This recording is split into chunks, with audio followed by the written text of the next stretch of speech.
الحمد لله وكفى وسلام على عباده الذين اصطفى أما بعد وعن أبي مسعود رضي الله تعالى عنه عن النبي صلى الله عليه وسلم قال إذا أنفق الرجل على أهله يحتسبها فهي له صدقة أو كما قال النبي صلى الله عليه وسلم اللهم صل على سيدنا محمد وعلى آل سيدنا محمد وبارك وسلم۔ آپ کے سامنے حدیث شریف کی معتبر کتاب بخاری شریف کی ایک مختصر سی حدیث تلاوت کی ہے۔ حضرت ابو مسعود رضی اللہ تعالیٰ عنہ فرماتی ہیں کہ نبی اکرم صلی اللہ علیہ وسلم نے ارشاد فرمایا اذا انفق الرجل على اہلہ یحتسبها، کہ جو آدمی اپنے اہل و عیال پر خرچ کرتا ہے ثواب کی نیت سے، فہی لہ صدقہ، تو وہ اس کے لیے صدقہ بن جاتا ہے، یعنی صدقے کا اسے ثواب ملتا ہے۔ عمل کوئی بھی ہو یا کوئی عبادت ہو، اللہ تبارک و تعالیٰ کے ہاں اس عمل اور عبادت پر اجر و ثواب تب مرتب ہوتا ہے، اور اللہ کی بارگاہ میں کوئی عمل یا کوئی عبادت اس وقت قبول ہوتی ہے جب اس میں اخلاص پایا جاتا ہے۔ اگر اخلاص نہ پایا گیا تو بڑے سے بڑا عمل بھی بیکار ہو جاتا ہے، یہاں تک کہ عبادت بھی اجر و ثواب حاصل نہیں کر پاتی۔ اور اخلاص کیا ہے؟ اپنی نیت کو درست کرنے کا نام اخلاص ہے، یعنی نیت خالصتاً اللہ تبارک و تعالیٰ کی خوشنودی کی ہونی چاہیے۔ اب دیکھیں، جیسا کہ اس حدیث شریف میں فرمایا گیا کہ اپنے اہل و عیال پر خرچ کرتا ہے۔ اب اہل و عیال کا حق ہے جو گھر کا سربراہ ہے اس پر کہ وہ ان پر خرچ کرے گا۔ بچے ہیں، چھوٹے ہیں، ان کے کھانے پینے کا انتظام کرنا، لباس کا انتظام کرنا، گرمی سردی کے لیے اسباب اور وسائل کا مہیا کرنا، یہ گھر کے سربراہ کی ذمہ داری ہے۔ لیکن وہ اس ذمہ داری کو نبھاتے ہوئے اگر نیت ثواب کے حصول کی کر لیتا ہے، یعنی اللہ کی خوشنودی حاصل کرنے کی نیت کرتا ہے، اللہ کی رضا کو حاصل کرنے کی نیت کرتا ہے، تو وہ جو اس کی ذمہ داری ہے وہ ادا کر رہا ہے، تو اس کو فرمایا کہ صدقہ کرنے کا ثواب ملے گا۔ اور اگر اس نے نیت ثواب کی نہیں کی، اس نے نیت کو خالص نہیں رکھا، ویسے خرچ کر رہا ہے، تو حقوق تو ادا ہو رہے ہیں لیکن اجر و ثواب نہیں ملے گا، ثواب سے محروم رہے گا۔ ثواب اس وقت ملے گا جب نیت ثواب کی کرے گا، اور نیت کے اندر اللہ تبارک و تعالیٰ نے وہ طاقت اور قوت رکھی ہے کہ صرف نیت کے خالص کرنے سے انسان شیطان اور شیطانی قوتوں پر غالب آ جاتا ہے، اور اگر نیت میں اخلاص میں کمی اور کمزوری واقع ہوئی تو پھر انسان پر شیطان اور شیطانی قوتیں غالب آ جاتی ہیں۔ اس کی ایک مثال دی ہے امام غزالی رحمہ اللہ تعالی نے۔ وہ فرماتے ہیں کہ کسی زمانے میں ایک زاہد شخص تھا، عابد تھا، زاہد تھا، متقی تھا، نیک آدمی تھا، نیکیوں کا پرچار کرنے والا تھا، برائیوں سے روکنے والا تھا، خود بھی نیکی کے راستے پر چلنے والا تھا۔ ایک مرتبہ اسے پتہ چلا کہ ہمارے شہر کی آبادی سے باہر ایک درخت ہے اور لوگ اس درخت کو متبرک سمجھنے لگے ہیں اور اس درخت کی پوجا شروع کر دی ہے لوگوں نے۔ آپ نے دیکھا ہوگا ہمارے ہاں بھی کئی ایسے ہوتے ہیں دیہاتوں میں، درختوں پر جھنڈیاں لگی ہوتی ہیں اور کپڑے بندھے ہوتے ہیں، بابرکت ہے، کوئی اللہ کے ولی درخت کے نیچے بیٹھے تھے، اب درخت کے اندر جو ہے وہ مشکل کشائی کی صفت آ گئی ہے، حاجت روائی کی صفت اس کے اندر پیدا ہو گئی، تو پوجا پاٹ شروع ہو جاتی ہے۔ تو وہاں پہ بھی ایسا ہوا۔ جب اس کو یہ پتہ چلا تو اس نے جا کر مشاہدہ کیا، جب دیکھا تو واقعی لوگ درخت کی پوجا کر رہے ہیں،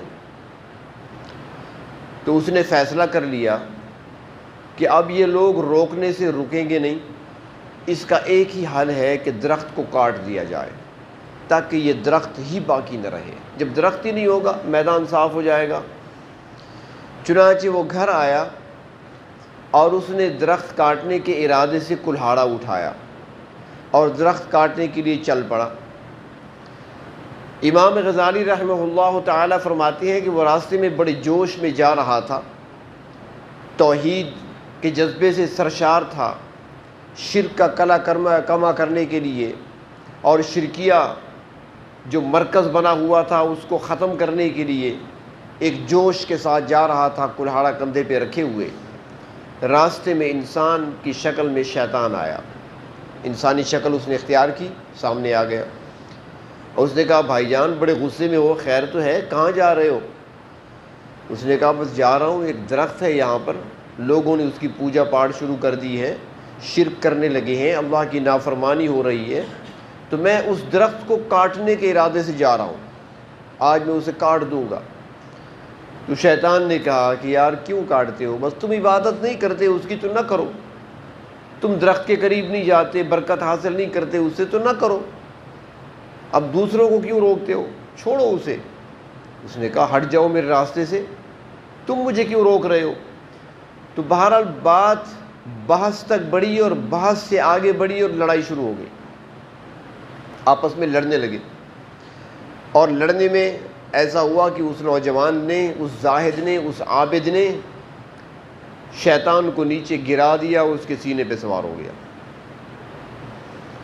اب شیطان نے دیکھا کہ اب میں قابو میں ہوں اس کے، اب یہ چھوڑے گا نہیں مجھے، تو اس نے کہا بھائی ایسے ہے، میری ایک بات ہے، ایک درخواست ہے، آپ درخت کو چھوڑیں، اسے نہ کاٹیں، آپ ایسے کریں کہ گھر واپس چلے جائیں، لوگوں کو سمجھاتے رہا کریں، اس کے بدلے میں آپ کو دنیاوی فائدہ پہنچا سکتا ہوں۔ اس عابد نے کہا وہ فائدہ کیا ہوگا؟ تو اس نے کہا کہ آپ کو روزانہ صبح جب آپ اٹھیں گے نا تو آپ کے سرہانے 2 اشرفیاں پڑی ہوں گی، سونے کا سکہ ہوتا تھا، 2 اشرفیاں آپ کے سرہانے پڑی ہوں گی، اٹھا لینا، اپنے کام میں لے آنا، تمہاری گزران بھی اچھی ہو جائے گی، غربت میں زندگی گزار رہے ہو، مالدار بھی بن جاؤ گے، گھر والوں پر خرچ کیا کرو گے، ثواب بھی ملے گا، اور لوگوں کو اپنے حال پہ چھوڑ دو۔ اس کے دل میں آیا کہ بات تو اس کی ٹھیک ہے، اگر مجھے 2 اشرفیاں بغیر محنت کے روزانہ ملتی ہیں تو مجھے کیا ہے درخت کاٹنے سے، نہیں کاٹتا میں۔ اس نے کہا ٹھیک ہے، واپس گھر کو چلا گیا، کلہاڑا رکھ دیا، رات کو سویا، صبح اٹھا، وعدے کے مطابق سرہانے کے نیچے 2 اشرفیاں پڑی تھیں، اٹھا لی۔ دوسری رات پھر سویا، پھر دیکھا 2 اشرفیاں مل گئیں، 2-3 دن تو اشرفیاں ملتی رہیں، لیکن چوتھے دن یا 5ویں دن جب وہ اٹھا سرہانے کے نیچے اشرفیاں نہیں تھیں۔ اس نے کہا اس نے میرے ساتھ دھوکہ کیا ہے، آج اشرفیاں کیوں نہیں ملیں؟ آج میں درخت کو نہیں چھوڑوں گا، آج میں نے کاٹنا ہے، یا پھر وہ اپنا وعدہ نبھائے۔ چنانچہ پھر کلہاڑا اٹھایا، چل پڑا۔ راستے میں پھر شیطان اسی انسانی شکل میں ملا، اس نے پوچھا کہاں جا رہے ہو؟ اس نے کہا درخت کاٹنے جا رہا ہوں، تم نے میرے ساتھ دھوکہ کیا۔ اس نے کہا کون سا دھوکہ؟ اس نے کہا اشرفیاں دینے کا وعدہ کیا تھا، 2-3 دن مجھے ملتی رہیں، اب نہیں مل رہی، اب تو میں نے درخت کو کاٹنا ہے۔ اس نے کہا میں آپ کو نہیں کاٹنے دوں گا، اب تم نہیں کاٹ سکتے۔ اس نے کہا میں کاٹوں گا۔ اس نے کاٹ کے دکھاؤ۔ پھر مقابلہ شروع ہوا، کشتی لڑی دونوں نے، شیطان نے اسے گرا لیا، اس کے سینے پہ سوار ہو گیا۔ اس نے کہا یار بات یہ ہے کہ اشرفیاں تو بس چھوڑو، میں نہیں لیتا آپ سے، لیکن پہلے تو میں نے آپ کو گرا دیا تھا، اب تم نے کون سا کشتہ ایسا کھایا ہے کہ مجھ پر غالب آ گئے ہو؟ کون سی طاقت کی دوائی تم نے استعمال کی ہے؟ آج مجھے تم نے گرا دیا۔ شیطان نے کہا میں نے کوئی کشتہ نہیں کھایا، کوئی طاقت نہیں کھائی، طاقت کی چیز نہیں کھائی، میں پہلے بھی کمزور تھا، آج بھی کمزور ہوں، لیکن تیرے اندر پہلے اخلاص کی قوت تھی جو آج نہیں ہے۔ پہلے تو اللہ کی رضا کے لیے جا رہا تھا، تیرے اندر نیت خالص تھی، تو اس خالص نیت کی وجہ سے تیرے اندر اتنی قوت تھی کہ تو نے مجھے گرا دیا۔ آج جب وہ نیت نہیں رہی، اب اللہ کی رضا نہیں رہی، اب تو اشرفیاں لینے کے لیے گھر سے نکلا ہے، تو اس لیے آج تیرے اندر وہ طاقت اور قوت نہیں ہے۔ تو اخلاص کے اندر طاقت اور قوت پائی جاتی ہے، اور اگر اعمال کے اندر انسان اخلاص پیدا کر لے، اپنی نیت کو درست کر لے، تو شیطان اور شیطانی قوتوں پر انسان اعمال کے ذریعے سے قابو پا سکتا ہے اور غالب آ سکتا ہے۔ اور اللہ تبارک و تعالی انسان کو جو عطا فرماتی ہیں، اجر و ثواب عطا فرماتی ہیں، اپنی رضا عطا فرماتی ہیں، اللہ تعالیٰ خوش ہوتی ہیں، وہ انسان کی اندرونی کیفیت کو دیکھ کر، ظاہری عمل کو دیکھ کر نہیں، ہمارے اعمال کو نہیں دیکھتے۔ اللہ تبارک و تعالیٰ ہمارے دلوں کے اندر نیتوں کو دیکھتے ہیں کہ اخلاص کتنا پایا جاتا ہے، میری رضا کتنی پائی جاتی ہے، کیا یہ کام میری خوشنودی کے لیے کر رہا ہے یا کوئی اور مقصد اس میں شامل ہے۔ اللہ تعالیٰ ہمارے دلوں کو دیکھتے ہیں اور اسی پر اجر و ثواب مرتب کیا جاتا ہے۔ یہی تو وجہ ہے نا، کسی کو 10 گنا ملتا ہے، کسی کو 70 گنا ملتا ہے، کسی کو 500، کسی کو 700 گنا، اور یہ بڑھتا چلا جاتا ہے۔ جتنی نیت خالص اتنا اجر و ثواب زیادہ، عمل کے اندر اتنا وزن زیادہ، طاقت زیادہ، قوت زیادہ۔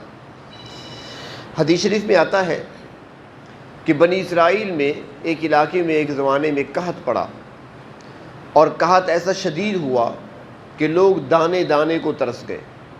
لوگوں نے وہ علاقہ چھوڑنا شروع کر دیا، کوچ کرنے لگے، بستیاں خالی ہونے لگیں، لوگ وہاں سے ہجرت کرنے لگے، بھوک کے ہاتھوں تنگ آ کر مجبور ہو کر ہجرت کر رہے تھے لوگ، قحط پڑا ہوا تھا۔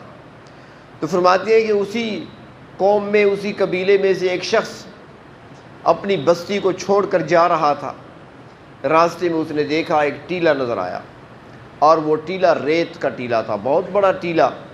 اب یہ وہیں پر کہتا ہے کہ اے میرے رب، اگر آج میرے پاس اتنا غلہ ہوتا جتنے ریت کا ٹیلا ہے، اتنا ڈھیر میرے پاس غلے کا ہوتا، میں بستی والوں پر بانٹ دیتا، تقسیم کر دیتا، ان کے پیٹ بھر جاتے۔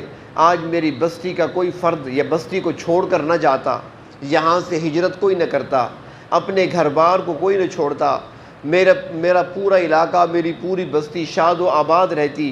اگر میرے پاس یہ ہوتا تو میں خرچ کر دیتا اللہ تیری رضا کی خاطر۔ دلی دل میں کہہ رہا ہے، اب سننے والا وہاں پر کوئی نہیں ہے، لیکن پروردگار عالم جس کو سنا رہا ہے وہ تو سن رہے تھے۔ اس وقت جو اس علاقے کے نبی تھے، اللہ تبارک و تعالیٰ نے اس کی طرف وحی نازل فرمائی کہ فلاں بندے کو بلاؤ، اور بلا کر اس کو بتا دو کہ ہم نے تمہارے نامہ اعمال میں جو ٹیلا تم نے دیکھا تھا اس کے وزن کے برابر غلہ تقسیم کرنے کا ثواب لکھ دیا ہے۔ تو نے اخلاص کے ساتھ نیت کر لی ہے تو ہم نے ثواب اجر تمہیں نیت پر دینا ہے، اگرچہ تم نے تقسیم کچھ نہیں کیا، لیکن اجر و ثواب ہم نے تمہیں دے دیا ہے۔ تو اعمال کی قبولیت کے لیے اور اعمال میں وزن پیدا کرنے کے لیے، اعمال پر اجر و ثواب حاصل کرنے کے لیے ضروری ہے کہ نیت خالص ہونی چاہیے۔ اب عمل ہم نے کر لیا، تو عمل کرنے کے بعد ہمیں کیسے پتہ چلے کہ ہمارے اس عمل کے اندر اخلاص پایا جاتا ہے یا نہیں؟ ہمارے اکابرین نے، علماء نے بڑے اچھے پیمانے دیے ہمیں، کن پیمانوں پر ذرا پرکھ لو، دیکھ لو ذرا۔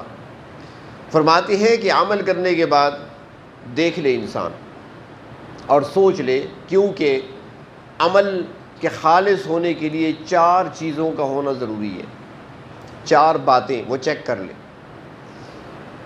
اور 4 باتیں کون سی؟ پہلی بات کہ انسان جو عمل کر رہا ہے وہ خالص اللہ کی رضا کے لیے ہو، اس میں مقصود اور کچھ نہ ہو، کسی کو دکھانا مقصود نہ ہو، کسی سے شاباش لینا مقصود نہ ہو، کسی اور مقصد کی خاطر نہ ہو، فقط اللہ تبارک و تعالیٰ کو راضی کرنے کی نیت سے عمل کیا جا رہا ہو۔ یہ پہلی بات۔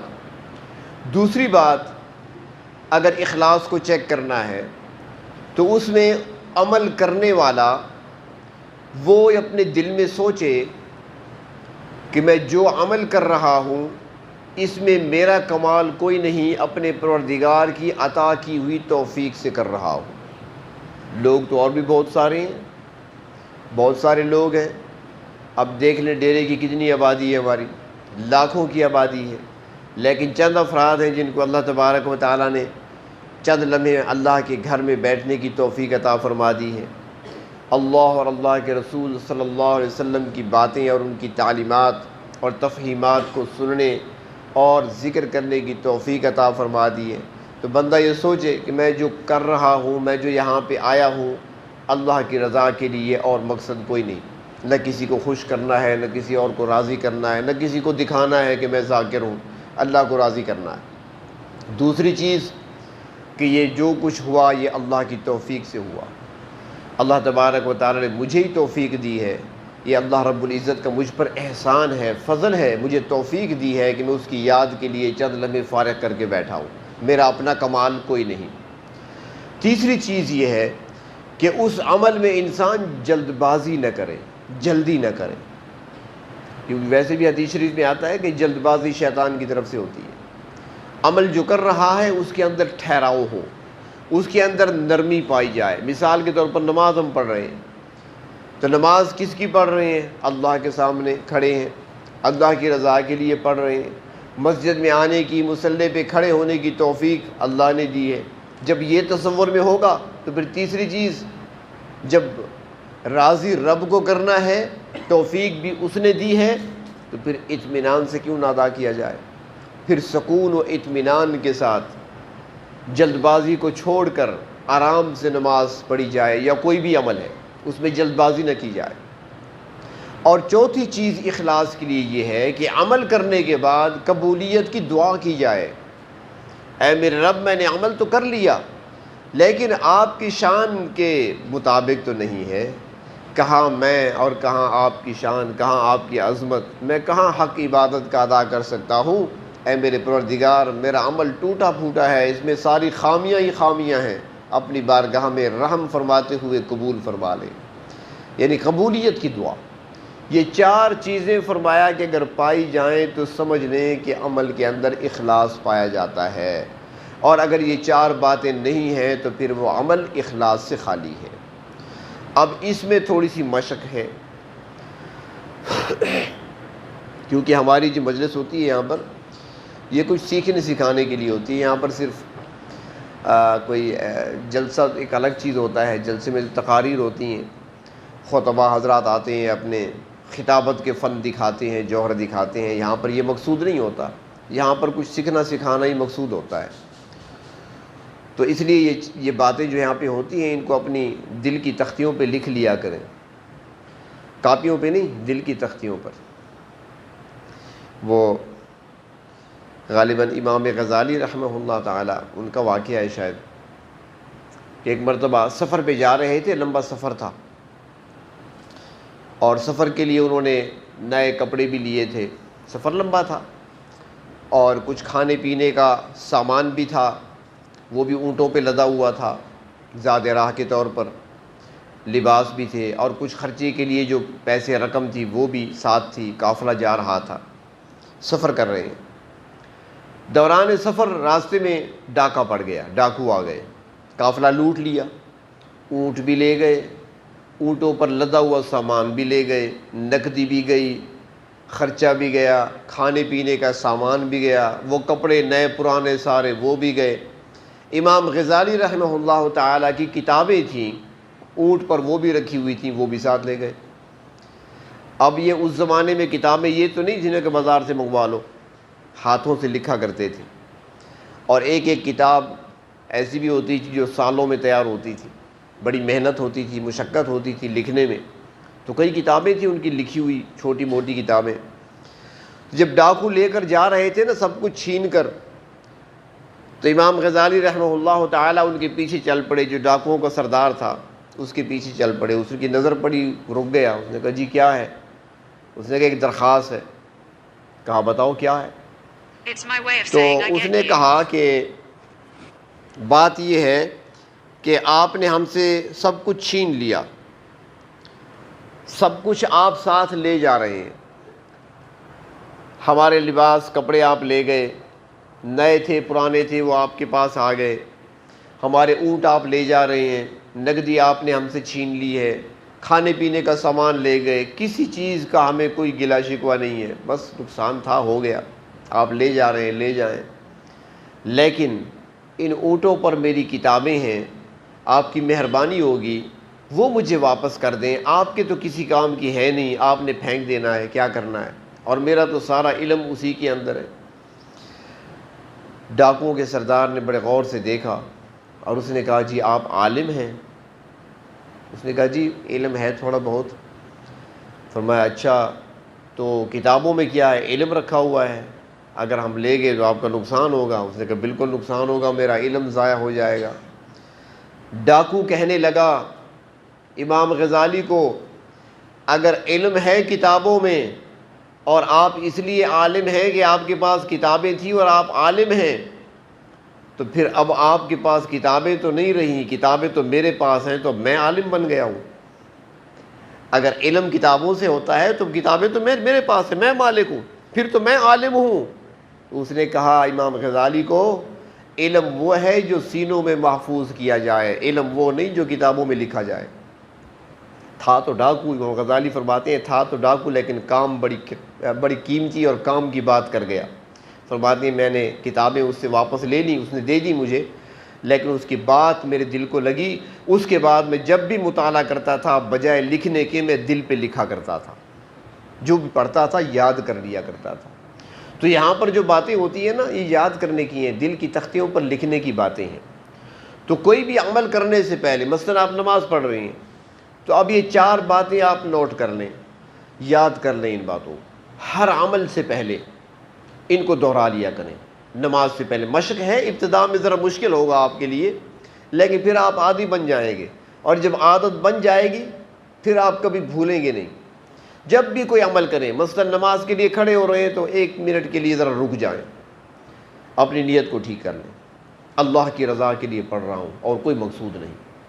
دوسری چیز، اللہ آپ کا احسان ہے اور آپ کا فضل ہے، آپ نے ہی مجھے توفیق دی ہے ورنہ میرا کوئی کمال نہیں۔ تیسری چیز یہ سوچ لیں کہ جب عمل میں نے اللہ کی رضا کے لیے کرنا ہے اور اللہ تعالیٰ مجھے دیکھ رہے ہیں، میں ان کے سامنے کھڑا ہوں، چھپا ہوا نہیں ہوں، اس کی رضا کے لیے کر رہا ہوں، توفیق بھی اسی ذات نے دی ہے، تو پھر میں سکون و اطمینان سے کیوں نہ کروں؟ تو پھر اطمینان سے ادا کریں، اور جب پڑھ لیں نماز یا عمل کر لیں اس کے بعد ہاتھ اٹھائیں، اے میرے رب جو کچھ مجھ سے ہو سکا میں نے کر لیا، اب اسے اپنی بارگاہ میں قبول فرما لیجیے۔ اب 4 باتیں پوری ہو جائیں گی تو عمل میں اخلاص ہوگا، اور جب اخلاص ہوگا تو انشاءاللہ وہ عمل اللہ کی بارگاہ میں شرف قبولیت حاصل کرے گا۔ اللہ تبارک و تعالی ہمیں مقبول اعمال نصیب